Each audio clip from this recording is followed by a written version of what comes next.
Bom dia. Eu quero saudar todos com a graça e a paz do nosso Senhor Jesus Cristo e convidá-los para continuarmos a nossa exposição no Evangelho de Marcos. Dessa vez eu quero convidá-los a abrirem no capítulo 1, versículo 21 a 28. Marcos, capítulo 1, versículo 21 a 28. Acompanhe comigo com alegria, com esperança e com paz no coração a leitura da palavra de Deus que diz assim. Depois entraram em Cafarnaum. E logo no sábado foi lhe ensinar na sinagoga. Maravilharam-se da sua doutrina, porque os ensinava como quem tem autoridade e não como os escribas. Não tardou que aparecesse na sinagoga um homem possesso de espírito imundo, o qual bradou: O que temos nós contigo, Jesus Nazareno? Vieste para perder-nos? Bem sei quem és, o Santo de Deus. Mas Jesus o repreendeu, dizendo: Cala-te e sai desse homem. Então o espírito imundo, agitando violentamente e bradando em alta voz, saiu dele. Todos se admiraram, a ponto de perguntarem entre si: Que vem a ser isto? Uma nova doutrina? Com autoridade ele ordena aos espíritos imundos que lhe obedeçam. Então correu célere a fama de Jesus em todas as direções, por toda a circunvizinhança da Galileia. Até aqui a leitura da palavra de Deus. Vamos orar? Obrigado, Pai querido, pelo dia de hoje. Obrigado pela alegria que temos de ler a Tua palavra. Que o Senhor nos perdoe aos nossos pecados, a fim de que possamos, agora limpos, sarados dos nossos pecados, ouvir a Tua palavra, sermos conquistados por ela e transformados. Nós agradecemos e nós pedimos isso, Pai, em nome de Jesus Cristo. Amém. Quais são as grandes recompensas de ser um cristão? Eu não estou falando de recompensas materiais, que muitas vezes elas realmente não vêm. Mas eu quero falar de algumas outras recompensas, como, por exemplo, o perdão dos pecados, como sermos adotados como filhos de Deus, um relacionamento íntimo com Jesus, o dom que recebemos do Espírito Santo, o livramento da tirania do pecado, a comunhão com a igreja, a ressurreição final e a glorificação do corpo. Essas são as grandes recompensas que temos como cristãos. E ainda mais, temos a inclusão no reino de Deus. A vida do cristão não é apenas nos assegurar de sermos livres da ira de Deus, mas é também desfrutar de uma relação com Deus para todo sempre. Ou seja, é ganhar o que não podemos perder. Tornar-nos um cidadão do reino de Deus. A partir do momento em que nós cremos em Cristo Jesus, tudo em nossa vida muda. Como o próprio apóstolo Paulo fala em Colossenses 1,13, ele diz: somos transportados do império das trevas e para o reino do Filho do seu amor. O reino de Deus, meus queridos, é um dos principais temas do Novo Testamento. O reino de Deus é um reino de domínio, é um estado real, sobre o qual a autoridade de Deus tem todo o domínio. O que é esse reino de Deus? É a igreja? Quem está nesse reino? Ele se estende a todos? A crentes, a incrédulos? Como eu comecei a falar aqui, o reino de Deus é o governo, é um domínio, é a autoridade de Deus, é o governo redentor de Deus, é a soberania amorosa que Deus exerce sobre o seu próprio povo. Sim, eu não estou negando que Deus governa cada centímetro do universo. Eu não estou negando que todas as pessoas desse universo estão dentro e debaixo da soberania e do poder de Deus e debaixo da sua autoridade também. Mas quando a Bíblia usa a expressão reino de Deus, ela está se referindo de modo muito específico ao governo que Deus tem sobre o seu próprio povo, sobre aqueles que foram salvos em Cristo Jesus, sobre a igreja. E o texto que nós acabamos de ler, ele vai nos trazer algumas características desse reino. Eu quero trabalhá-las com você hoje pela manhã. A primeira dessas características que o texto nos traz é autoridade. O reino de Deus é um reino de autoridade. Veja de novo aí os versículos 21 e 22. Depois de entrar em Cafarnaum, e logo no sábado foi ele ensinar na sinagoga. Maravilharam-se da sua doutrina, porque os ensinavas como quem tem autoridade e não como escribas. Marcos usa o termo autoridade pela primeira vez aqui. E a palavra significa literalmente algo derivado de uma fonte original. A autoridade que Jesus tem aqui é uma autoridade original. É a mesma palavra da onde é tirada a palavra autor. O que Marcos está querendo dizer aqui é que Jesus ensinava com uma autoridade original, não como uma autoridade derivada. Não é como a gente faz, como eu estou fazendo, por exemplo, agora, que eu estou pregando e usando de autoridade, mas que ela não é minha. É a autoridade de Cristo. É a autoridade da palavra. Eu sou um veículo através do qual essa autoridade é transmitida, mas a autoridade é de Cristo, é da palavra. No caso aqui, o que Marcos está querendo dizer para a gente é que Jesus ensinava com uma autoridade própria, de autor, de quem escreveu aquele texto que ele leu na sinagoga, de quem é o autor daquele texto lido na sinagoga e sobre o qual ele fala. Então, ele não apenas fazia como eu faço. Pegava um texto, esclarecia esse texto, interpretava esse texto e aplicava esse texto. Os seus ouvintes perceberam que Jesus era o autor daquela história. Marcos está dizendo que eles perceberam que Jesus ele tinha escrito aquela história e ele falava como o autor daquela história. Infelizmente, no mundo que nós vivemos hoje, a gente às vezes acha ruim a autoridade. E essa postura vem desde o Éden. Vem desde que Adão e Eva desafiaram a autoridade de Deus. E desde o Éden nós tememos a autoridade. Mas, apesar das nossas dificuldades com a autoridade, nós não conseguimos viver sem a autoridade. Por quê?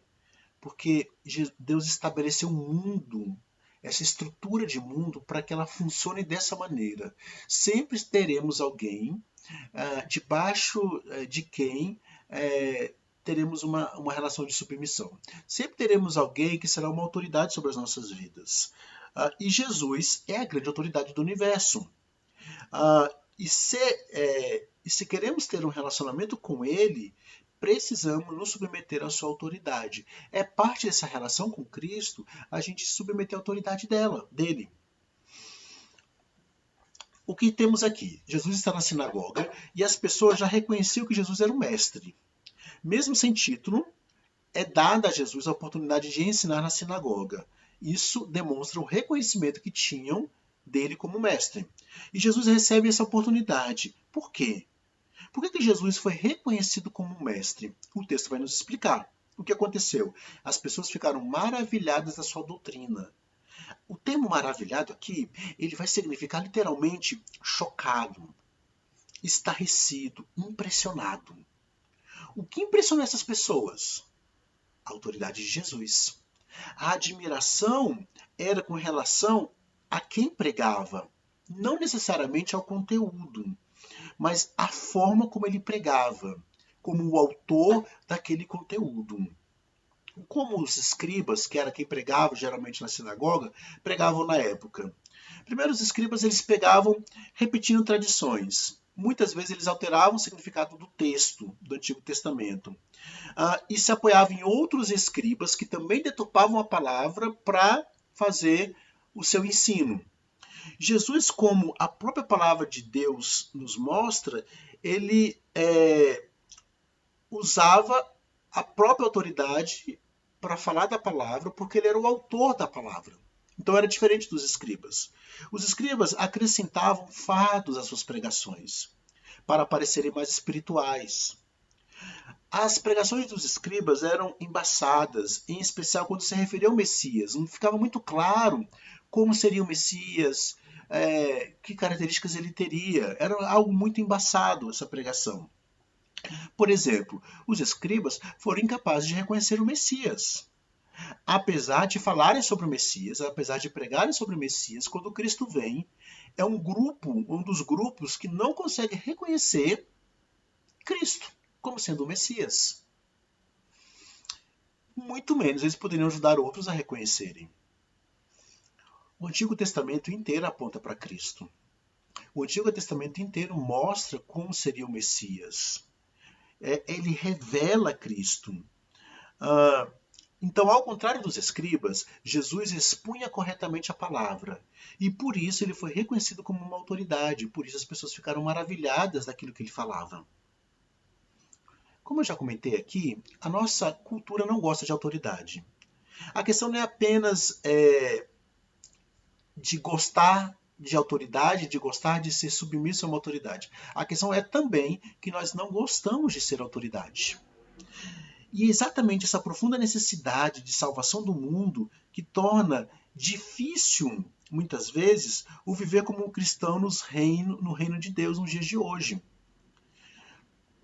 Nos dias da igreja primitiva, a declaração Jesus Cristo é o Senhor era uma rejeição revoltosa à autoridade e considerada blasfema à autoridade do imperador do Império Romano. E os cristãos eram mortos por fazerem tal declaração. Hoje, a declaração Jesus é o Senhor é uma rejeição intolerante e fanática ao pluralismo. E o mundo nos injuria quando nós fazemos essa afirmação. Quando falamos que Jesus é o Senhor, o mundo entende claramente que nós estamos querendo dizer que não existe outro Deus. E por isso o mundo se revolta contra nós e nos taxa de intolerantes. O que as Escrituras vão nos mostrar é que a vida no reino é uma vida de luta permanente. E nunca essa vida no reino vai ser descrita como uma vida fácil. Jesus prometeu aos seus seguidores que enfrentariam o quê? Perseguição, injúria, zombaria e até poderiam ser mortos. Contudo, nós cristãos avançamos em meio a tudo isso porque sabemos que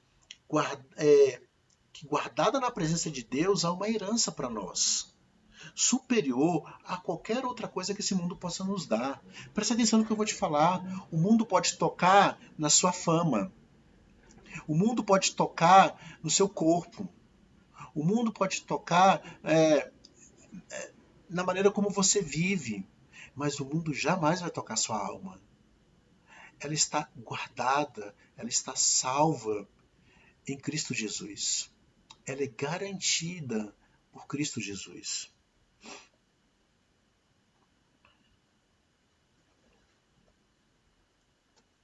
Então, Marcos nos mostra que Jesus tem essa autoridade e que essa autoridade de Cristo é uma marca distintiva do reino de Deus. Então, guardei com você. A primeira marca do reino de Deus é autoridade. A segunda marca do reino de Deus é poder. O reino de Deus é um reino de poder. Olha comigo os versículos 23 a 28. Não tardou que aparecesse na sinagoga um homem possesso de espírito imundo, o qual bradou: Que temos nós contigo, Jesus Nazareno? Viste para perder-nos? Bem sei quem és, o Santo de Deus. Mas Jesus o repreendeu, dizendo: Cala-te e sai desse homem. Então o espírito imundo, agitando violentamente, bradando em alta voz, saiu dele. Todos se admiraram, a ponto de perguntar entre si: Que vem a ser isso? Uma nova doutrina? Com autoridade ele ordena aos espíritos imundos a lhes obedecerem.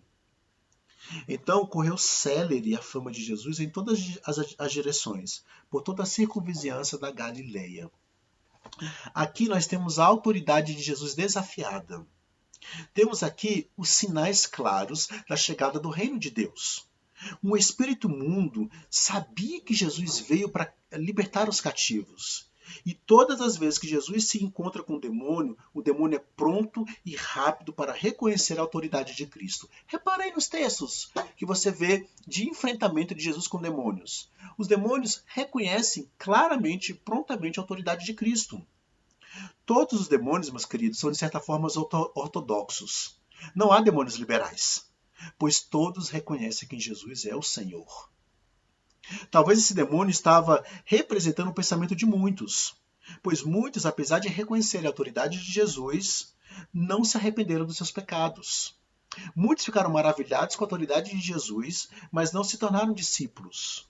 Muitos, hoje em dia, têm a mesma postura, consideram Jesus legal, acham bonita a pregação, admiram o texto bíblico, admiram os ensinamentos e as doutrinas, mas não são convertidos. Não se arrependem de seus pecados e continuam nos mesmos pecados. Em 1966, John Lennon ele causou um verdadeiro alvoroço no mundo ao afirmar, de forma irônica e brincalhona, que os Beatles eram mais populares do que Jesus. Muitos se escandalizaram com a arrogância de Lennon. Mas será que por um momento que fosse na história, será que eles realmente não eram?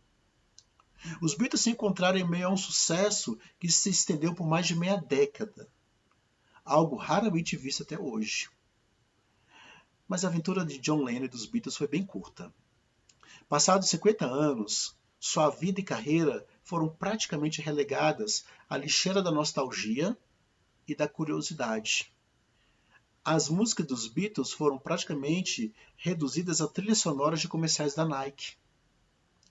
Jesus, por outro lado, continua a crescer em popularidade.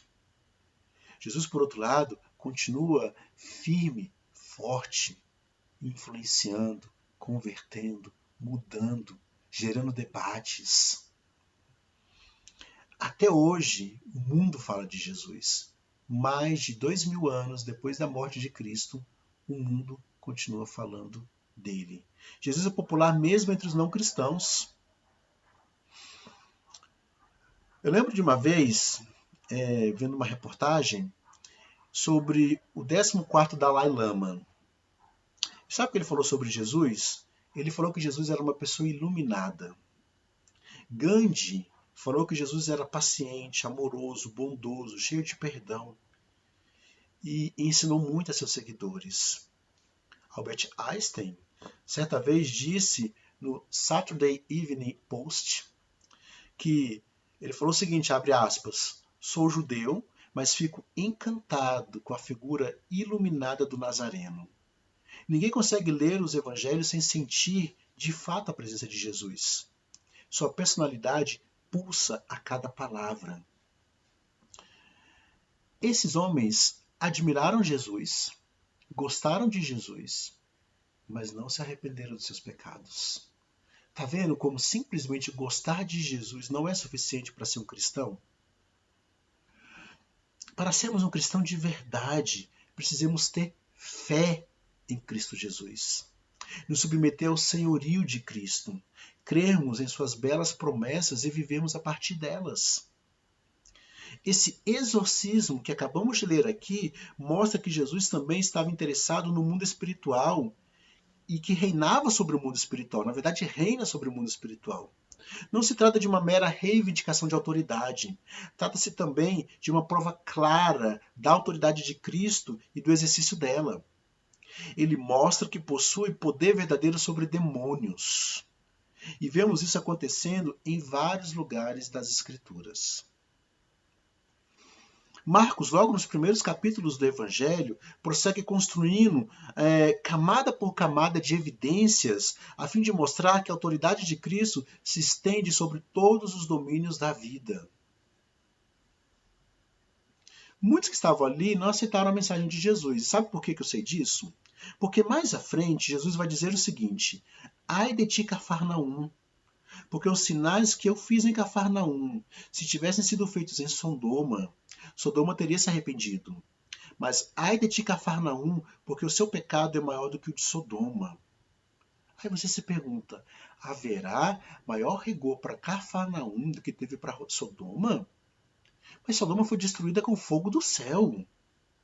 Por que o pecado de Cafarnaum é mais grave do que o pecado de Sodoma? Afinal de contas, Sodoma vivia numa imoralidade sexual. Sodoma desprezava os mais pobres. Sodoma desprezava aqueles que precisavam de ajuda. Era uma cidade caracterizada pelo profundo egoísmo, pelo profundo desejo de satisfazer as próprias vontades de cada um. Como que Cafarnaum viveu pior do que Sodoma? Meus queridos, a questão não é de quem viveu pior ou quem viveu melhor. Não é de quem cometeu mais ou menos pecado, mas é de quem teve mais oportunidades. Suponhamos que você esteja num beco escuro e você ouve passos. Você não sabe quem é essa pessoa. E essa pessoa está se aproximando de você. O que você vai fazer, no geral? Você vai correr. Porque você não vê essa pessoa e você pensa na possibilidade dela fazer algum mal a você. Mas suponhamos que você esteja nesse mesmo beco, mas agora ele não está mais escuro, ele está claro, tem muita luz. E você ouve os passos de alguém se aproximando. E você percebe, e você consegue visualizar a pessoa, que é alguém que você conhece, que você confia, que você ama. O que você vai fazer? Você vai se aproximar dessa pessoa. Essa é a diferença entre Sodoma e Cafarnaum. Cafarnaum teve mais luz do que Sodoma. Cafarnaum viu o que Sodoma não viu. O Messias pisou em Cafarnaum. O Messias falou, pregou, exortou Cafarnaum pessoalmente. Ela teve mais privilégios do que Sodoma. Por isso, o rigor sobre ela será maior do que o rigor sobre Sodoma. Está entendendo onde eu quero chegar? Você também teve mais privilégios do que muitas pessoas. Você tem o privilégio de ouvir a pregação da palavra de Deus. Você tem o privilégio de ter comunhão com o povo de Deus.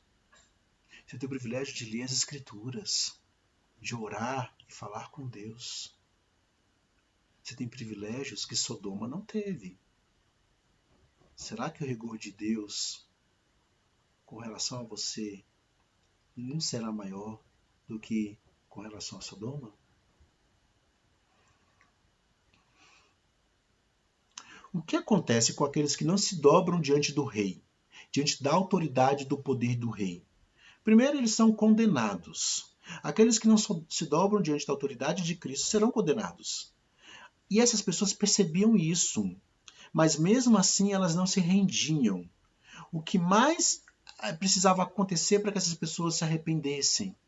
Elas percebiam, Jesus falava claramente que seriam condenados aqueles que não se arrependessem, mas ainda assim elas não se arrependiam. A segunda questão é que aqueles que entenderem a mensagem vão reconhecer o reino de Deus. Mas isso não significa que ele será aceito. Nem todo mundo que reconhece o reino aceita o reino.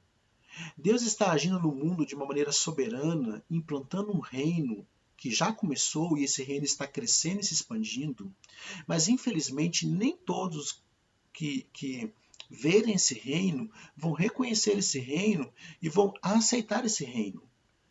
Mas haverá um dia em que serão obrigados a reconhecê-lo. Haverá um dia em que estarão diante do Cordeiro. E diante do Cordeiro terão que reconhecer o reino. Hoje Jesus tem poder. Todos os poderes deste mundo se renderão diante de Cristo. Nós temos tronos corruptos que se renderão um dia diante do Senhor. E Jesus te convida a participar desse reino. Ele convida, vinde a mim. Ele veio para pegar a libertação e promover o arrependimento. A chegada do reino representa a libertação de vida. O mesmo rei que destrói os inimigos cuida dos seus súditos. Esse rei te chama hoje a se arrepender e crer. Ele hoje te convida, vinde a mim, pois eu sou o rei que você procura. O reino é chegado. O reino de autoridade e poder já está entre nós. Vinde a Cristo. Vinde a Ele porque Ele tem autoridade sobre tudo. Ele se humilhou por você. Ele morreu na cruz por você. Quando você não tinha as convicções corretas, o comportamento correto, Ele trouxe a você as boas novas. Ele te deixou claro que Ele é o Rei do verdadeiro amor, da verdadeira vida. Portanto, o chamado dele para você hoje é: vinde a mim. Eu não sei se vocês já assistiram um filme, também tem um livro, é O Último Imperador, que fala da história do último imperador da China. No começo do livro, ele ainda é um imperador e aconteceu o seguinte: o imperador ele vivia numa cidade chamada Cidade Proibida. É uma cidade em que só vivia o imperador e seus súditos ali. Então, quando o pai dele morre, o pai dele, que era o imperador antes dele, morre, ele é retirado da mãe e levado para essa cidade. Ainda criança, pequenininho. E ali ele passa a ser cuidado por seus súditos. E os seus súditos o têm como um deus. Um certo dia, o irmão dele, mais novo, vai visitá-lo E eles começam a brincar, como crianças brincam. E chega uma hora que o irmão dele pergunta assim para ele: vem cá, você é Deus, não é? Quando você erra, o que acontece? Porque eu sei que você erra, eu já vi você errando. Ele fala: eu vou te mostrar o que acontece. Ele pega um jarro, segura um jarro e solta o jarro. Quando ele solta aquele jarro, ele se espatifa no chão e logo em seguida um servo vem de cabeça baixa, recolhe todos os cacos, limpa tudo e de cabeça baixa sai e vai para os seus aposentos. Aí o irmão dele fala: só isso? Alguém arruma sua bagunça? Ele fala: não, espera mais um pouco. Daqui a pouco eles ouvem uma pessoa sendo chicoteada no pátio do palácio. E ele fala para o irmão dele: quando eu erro, alguém paga no meu lugar. Os reis deste mundo são assim. Eles erram e os súditos pagam. O nosso rei é diferente. Nós erramos e ele é que paga. Com toda a autoridade que ele tem, com todo o poder que ele tem, é ele que paga pelos seus súditos. Ele morreu por você, para que você tenha vida e para que você faça parte do reino, o reino de autoridade e poder. Que Deus te abençoe. Vamos orar. Obrigado, Pai querido, pelo dia de hoje. Obrigado pelo texto bíblico e a mensagem pregada. Nos ajude a viver como cidadãos do reino, a entender que há poder e autoridade nesse reino. Que o Senhor nos abençoe, que o Senhor nos proteja, que possamos ter orgulho de fazer parte do reino e que possamos falar desse reino. Pedimos isso em nome de Jesus Cristo. Amém. Deus os abençoe. Tenha um bom dia.